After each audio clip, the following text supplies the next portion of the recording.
Vous souhaitez vous exprimer sur un sujet qui vous tient à cœur? Studio Qualita vous donne la parole. Tous les mercredis, Olivier Granilic vous ouvre les portes de Studio Qualita pour une émission en toute liberté. On vous donne la parole, c'est tous les mercredis sur Studio Qualita. Bonjour à tous et bonjour à tous, très heureux de vous retrouver pour On vous donne la parole sur Studio Qualita. Olivier Granilic comme chaque semaine pour les auditeurs qui veulent prendre la parole, pour les auditeurs qui ont des choses à dire sur les sujets qui vous intéressent, que ce soit la politique israélienne, l'économie israélienne, la Klita, la Aliyah ou tout autre sujet. Vous avez la parole sur Studio Qualita. Il suffit pour cela, c'est très simple, pour participer à notre émission, il suffit pour cela de nous appeler au 050 430 80 20, 050 430 80 20. C'est le numéro de notre boîte vocale. Vous nous laissez un message avec vos noms, vos prénoms et surtout votre numéro de téléphone et nous vous rappelons pour participer à cette émission. Et c'est d'ailleurs ce qu'a fait Daniel. Daniel qui est en ligne avec nous. Bonjour, Boker Tov, Daniel. Bonjour, Boker Tov. Alors, Daniel, d'abord, présentez-vous. Vous habitez en Israël ? Oui, j'habite en Israël, on va dire à côté de Jérusalem. À côté de Jérusalem. Et vous faites quoi dans la vie, Daniel ? J'ai un parcours très spécial. Alors, en quelques minutes. En quelques mots. En quelques mots, j'étais philosophe du politique et de la religion en France. D'accord. Il y a plus de 25 ans, j'avais signalé qu'il y aurait un retour du djihad et ce qui se passe aujourd'hui. D'accord. Il y a plus de 25 ans, j'avais aussi dit qu'il fallait un programme pour évacuer les Juifs de France en urgence, mais bon, personne n'a écouté. D'accord. Et bon, aujourd'hui, je suis en Israël, je fais des choses plus orienté, comme je suis aussi knowledge manager, je fais aussi des choses pour les entreprises. Donc si je résume bien, vous êtes prophète ? Comment vous dites ? Vous êtes prophète, non, je rigole. Je crois que c'est très simple d'être prophète en France il y a 25 ans. Alors, de quoi vous voulez nous parler, Daniel ? Donc, de quoi je veux parler ? Je veux dire que c'est important de penser à créer un programme spécifique pour les juifs de banlieue, des banlieues islamisées plus précisément, afin de les faire venir en urgence. Et pas seulement de banlieue, mais bon, partout où il y a des risques. Et d'ailleurs, il faut savoir que, comme l'avait dit Samy Gozlan, il n'y a que 30% seulement des plaintes qui sont déposées par rapport aux chiffres réels. D'accord ? Ça veut dire que seulement 30% des personnes qui sont attaquées ou insultées, on va dire, dans la rue, déposent des plaintes. Les autres ne déposent pas de plaintes ? Ils ont peur, d'après vous ? Oui, c'est ce que dit aussi Samy Gozlan, c'est pas moi. Il invente, le directeur du BNBCA, qui est un ami. Bien sûr. Et il connaît très bien la situation. Et évidemment, ça s'explique parce qu'il y a peur de retaliation, comment on appelle ça, de vengeance, quoi. Parce qu'aussi, aujourd'hui, il faut savoir que les islamistes sont plus forcément ça peut être quelqu'un qui ne le paraît pas. Et par exemple, on peut voir aussi sur LinkedIn des gens qui font du profiling de profils juifs pour tenter de les contacter, voir ce qu'ils font, etc. Et qui sont très actifs aussi sur une quasi-propagande que LinkedIn ne sanctionne pas. Oui. Et donc, on est vraiment dans une situation, comme Netanyahou l'a dit, comme dans les années 30, c'est-à-dire il se prépare quelque chose d'assez important. Ça met du temps à se cristalliser parce que c'est des événements, on va dire, liés à l'histoire longue. Bien sûr. Et les Juifs de France doivent comprendre qu'il faut que... Alors, vous préconisez de prendre des mesures pour une aliyah massive de France, en particulier des jeunes. Comment on organise une aliyah massive ? Écoutez, vous allez peut-être en rire encore, mais j'avais déjà préparé le projet avec notamment des gens qui travaillent dans la sécurité à un haut niveau et qui sont volontaires pour convaincre les politiques. Mais bon, les gens qui décident de ces choses-là sont souvent des gens qui ont des postes de représentation et ils ont très peur des gens qui ont des projets concrets. Ils veulent juste s'en tenir à des postes de représentation, avoir leurs 3 à 7 000 euros par mois pour faire une déclaration et des communiqués de presse, mais ça ne les intéresse pas de faire des choses concrètes, pour eux, il y a trop de risques. Donc vous pensez aujourd'hui que les jeunes, en particulier, on parlait des jeunes qui sont dans les banlieues, sont en danger en France ? Vous pensez qu'il y a un véritable danger ? Une autre chose qu'on peut révéler, c'est qu'il y a des conversions à l'islam qui se font par peur. Des conversions à l'islam ? Ouais, des jeunes juifs qui se convertissent à l'islam par peur, et on peut pas leur en vouloir. Mais ça veut dire quoi par peur, Frédéric, David et Daniel, pardon?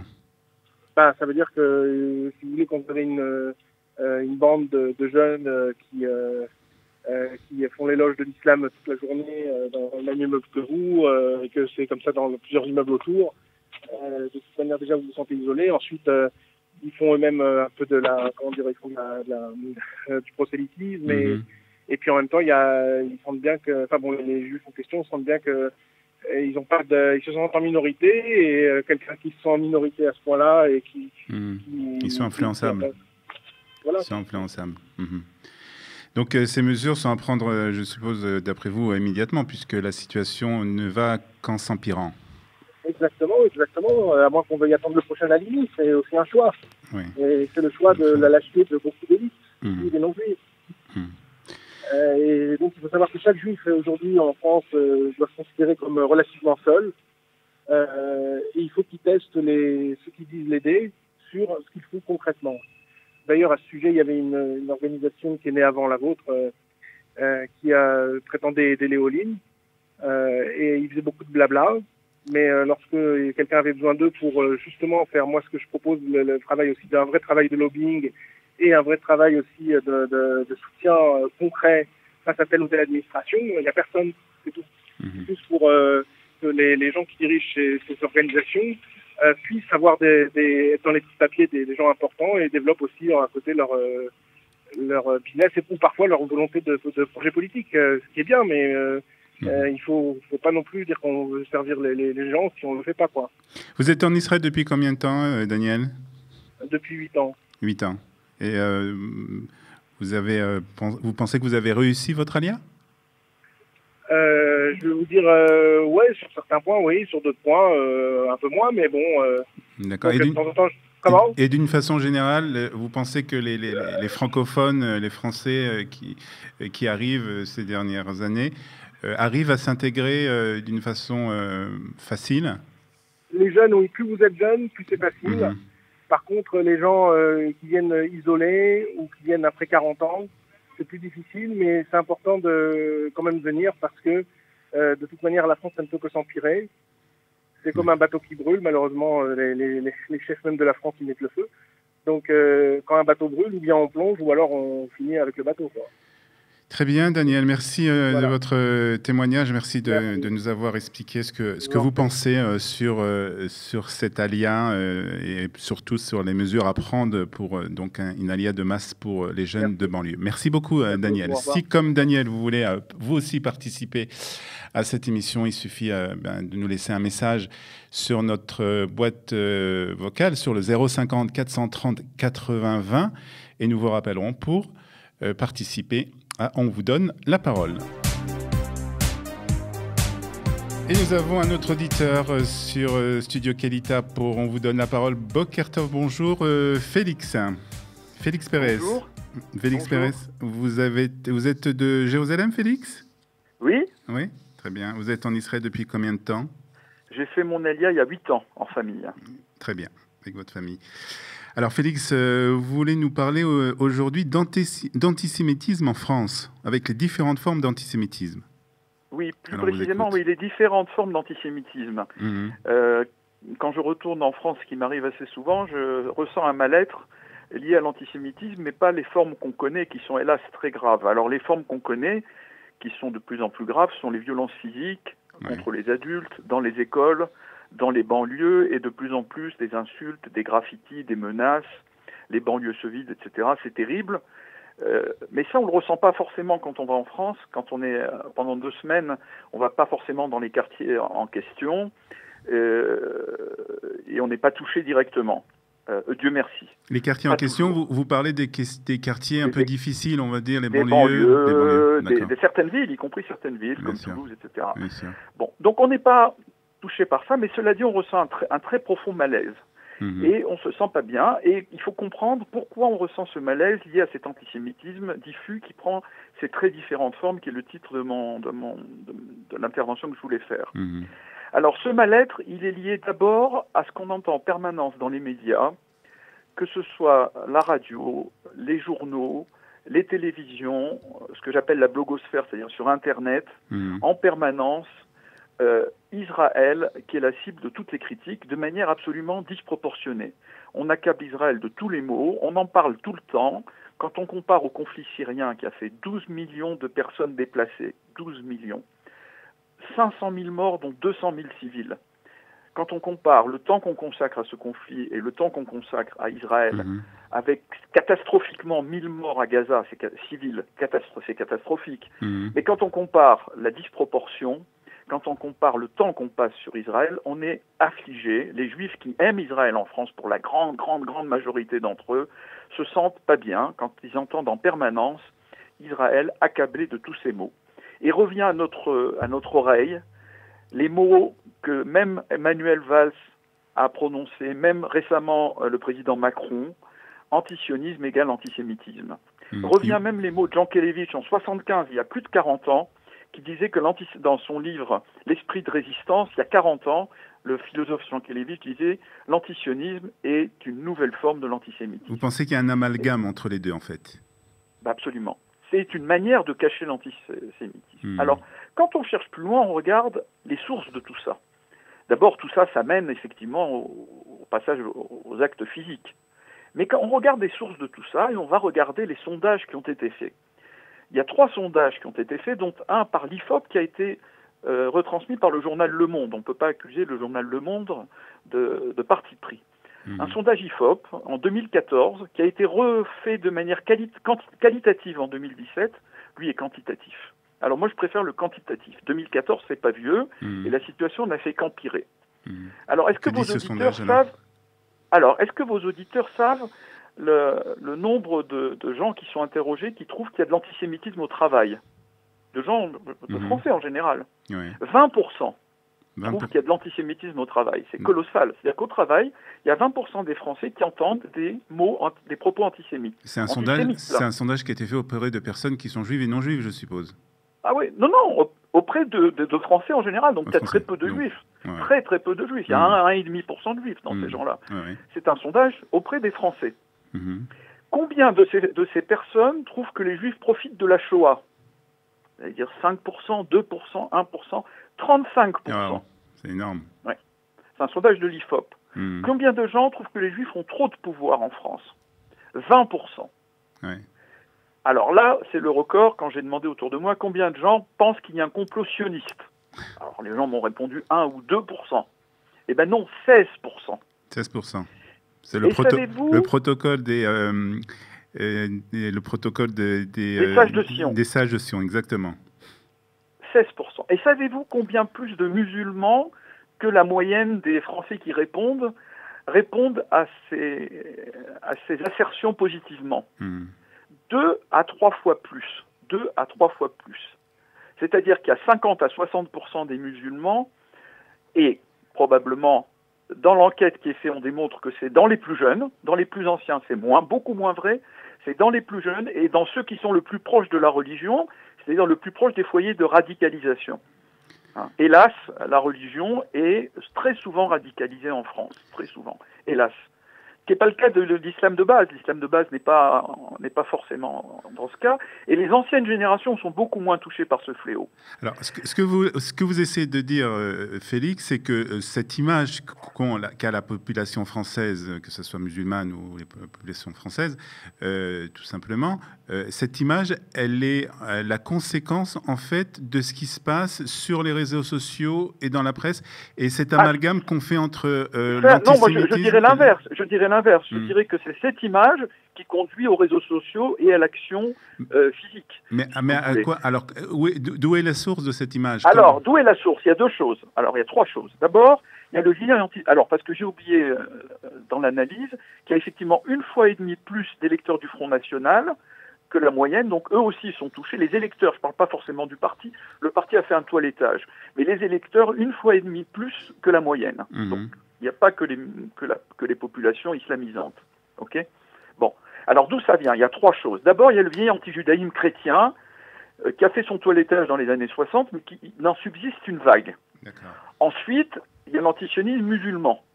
Allô? Oui, alors, l'antisionisme musulman qui touche ensuite l'islamo-gauchisme, c'est-à-dire, et c'est un vieux complexe qui existait du temps de Marx, de Blanqui, de Doriot, de Déa, c'est-à-dire le juif riche, le juif puissant, face à l'ouvrier pauvre. Alors aujourd'hui, c'est quoi? C'est l'Israélien riche, puissant, armé, devant le Palestinien pauvre, etc. On transpose en France, c'est le juif puissant, riche, proche de l'Amérique, donc proche du pouvoir, devant le Français pauvre en moyenne, etc., etc. Donc voilà comment ça se transpose. Donc deuxième source, l'islamo-gauchisme, donc le gauchisme et l'islam, et première source, l'antijudaïsme chrétien. Donc voilà les trois sources de tout ça, et ça fait un cocktail détonnant. C'est-à-dire que quand vous mettez des éléments d'un cocktail, ça augmente, ça explose, exactement. Et alors, ça conduit à ce que Dieudonné fasse sale combe, ça conduit à ce que les journaux parlent tout le temps de ça, et ça conduit ensuite aux violences physiques, etc. Maintenant, il y a un troisième aspect. C'est pour ça que je voulais parler des diverses formes, et peut-être un dernier. Aujourd'hui, en France, savez-vous la proportion, sans faire de calcul, de musulmans par rapport aux juifs qu'il y a en France? Combien de fois plus de musulmans? Eh bien, il y a 20 fois plus de musulmans que de juifs en France. 20 fois plus. Donc, si on parle d'une population juive en France de 1,5% à peu près? On parle de 300 à 400 000 juifs et de 6 à 8 millions de musulmans. Donc on a 20 fois plus, 15 à 20 fois plus. Alors, qu'est-ce que vous voulez qu'un journal ou qu'un homme politique fasse? Il y a une clientèle d'un X et une clientèle 20 fois X. Eh bien, il va courir après la clientèle 20 fois X. Donc il va courir après une clientèle 20 fois plus nombreuse. Donc que ce soit un homme politique, qu'il soit de gauche, alors ça rejoint ses sympathies s'il est à l'extrême gauche. Mais même s'il est à gauche, ou qu'il soit de droite, et même s'il est à droite, il a les électeurs qui vont voter en fonction de ses positions, et de plus en plus en fonction de ses positions par rapport à Israël, par rapport à ce qu'il dit d'Israël, par rapport à ce qu'il vote à l'UNESCO, qui va vouloir faire plaisir à une grande masse de gens par rapport à une toute petite masse.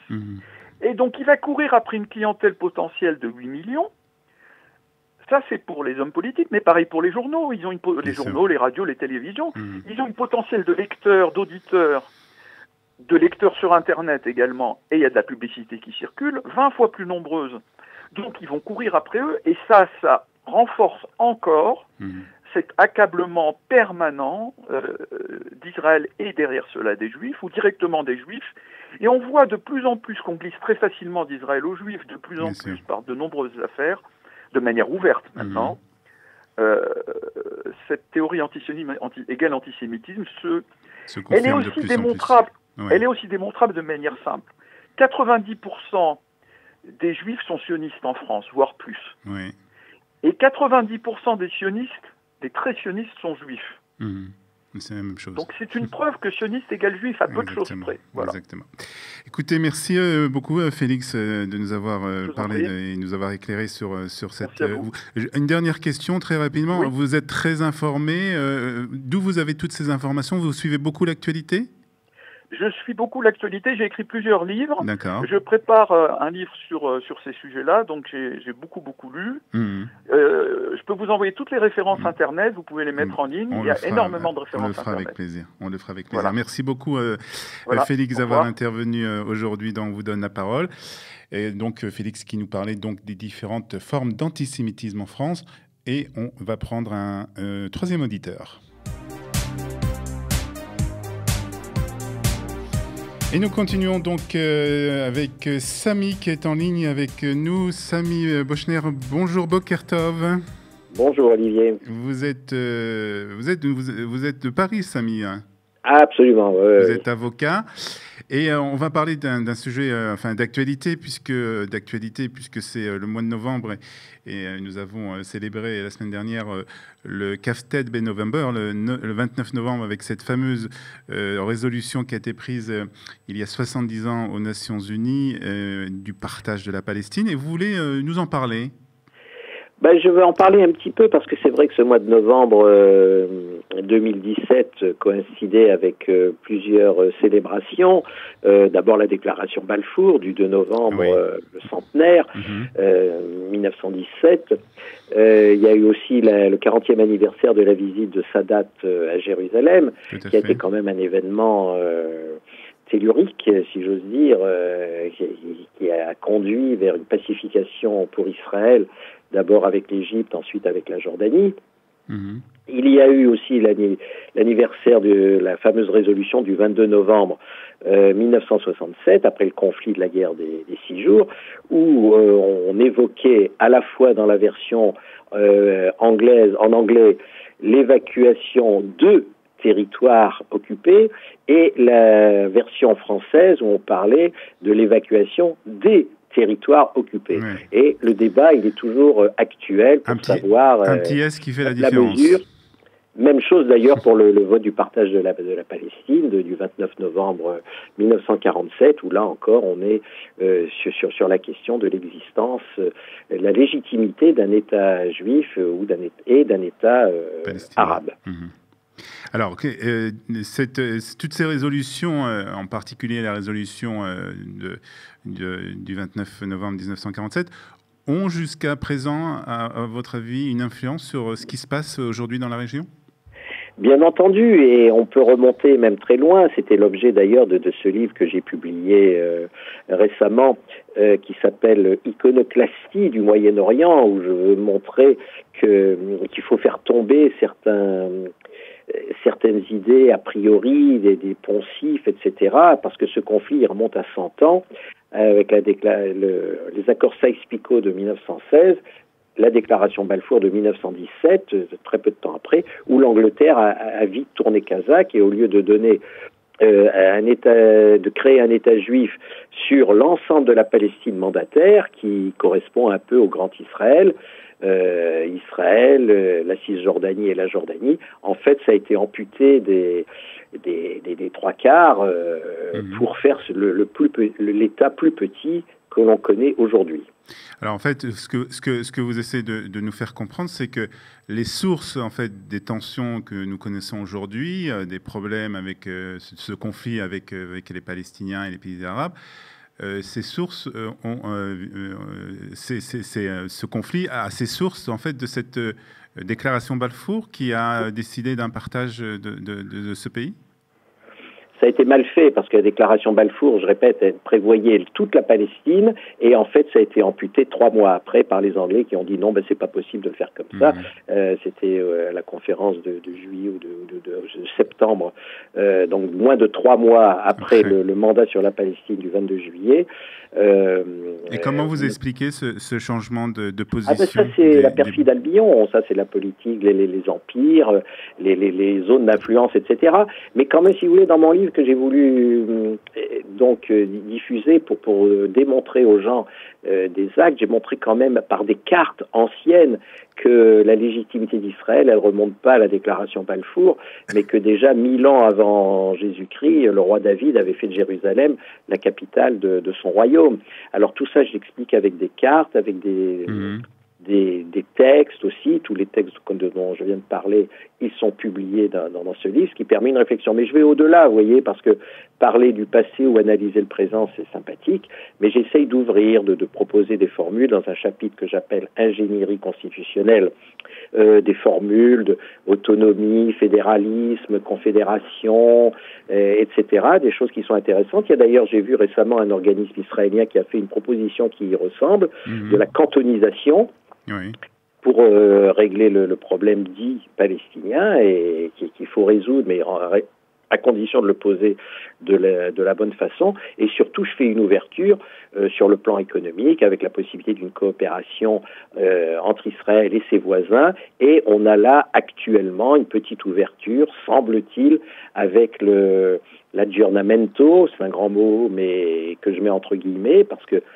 on ne sait pas si ça va se poursuivre, du roi d'Arabie, là, MBS. On va voir s'il y a une ouverture. Moi, j'y crois parce que c'est le cours des choses.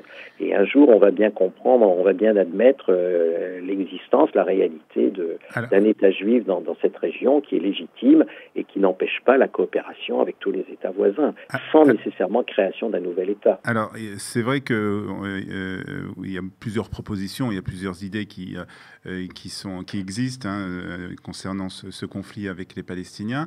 Mais est-ce que le problème essentiel aujourd'hui, c'est qu'il n'y a pas véritablement de partenaires face aux Israéliens pour discuter d'une éventuelle solution. Oui, c'est pas nouveau. Regardez, un grand événement qui a été la conférence de Madrid en octobre 1991, qui était consécutive au conflit après l'invasion du Koweït, la guerre en Irak, où là, il y avait quand même une quarantaine de pays qui étaient réunis, et moi je me souviens bien de la position du Premier ministre de l'époque, Yitzhak Shamir, qui disait que la représentation dite palestinienne était faite par la délégation jordanienne. Alors ça, c'est un peu leur problème interne. Vous savez, je crois que même les Jordaniens, tout ça, même les pays dits arabes, ils veulent même pas d'un État palestinien, et les Palestiniens eux-mêmes ne savent pas. Vous savez, cette notion, il faut aussi la recentrer. Qu'est-ce que c'est qu'un Palestinien? C'était en fait des populations arabes qui sont venues s'installer dans l'État dans le Yishuv, l'État juif naissant, parce qu'il y avait une activité économique, etc. Aujourd'hui, vous avez en Israël, sur une population de un peu plus de 8 millions d'habitants, 1,5 million d'Arabes. Si vous faites un référendum, je pense que ils vont vouloir rester, ils vont pas vouloir ni d'autonomie ni d'indépendance, et ils sont très heureux comme ça. Ils élisent des députés à la Knesset, ils peuvent s'exprimer démocratiquement, ce qui n'est pas le cas dans les autres pays arabes. Et quel est le nom de rappelez-nous le nom de votre livre, Sami? Alors, il s'appelle Iconoclastie du Moyen-Orient. Il est paru chez Bibli Europe, et son sous-titre c'est 1916-1917. Des accords Sykes-Picot à la déclaration Balfour, où je remonte un peu à on fait tout l'historique Mais surtout, je fais des ouvertures, je fais des analyses, c'est ça qui me semble-t-il important.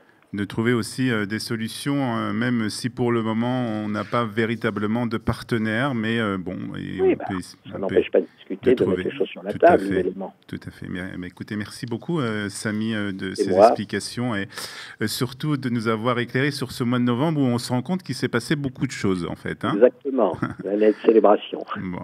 Merci beaucoup, Sami Bochner, d'avoir été sur On vous donne la parole. Merci à tous les auditeurs qui ont participé. Et merci à David pour la réalisation technique. Si vous aussi, vous avez envie de participer à cette émission, rien de plus simple, il suffit de nous appeler sur notre boîte vocale 050 430 80 20, 050 430 80 20, nous laisser un message avec vos noms, prénoms, coordonnées, et nous vous rappellerons pour participer à cette émission, et peut-être la semaine prochaine, ce sera vous qui participera à cette émission. On vous donne la parole sur Studio Kalita tous les mercredis. Merci de votre attention. Bye bye. Vous souhaitez vous exprimer sur un sujet qui vous tient à cœur? Studio Kalita vous donne la parole. Tous les mercredis, Olivier Granilic vous ouvre les portes de Studio Kalita pour une émission en toute liberté. On vous donne la parole, c'est tous les mercredis sur Studio Kalita.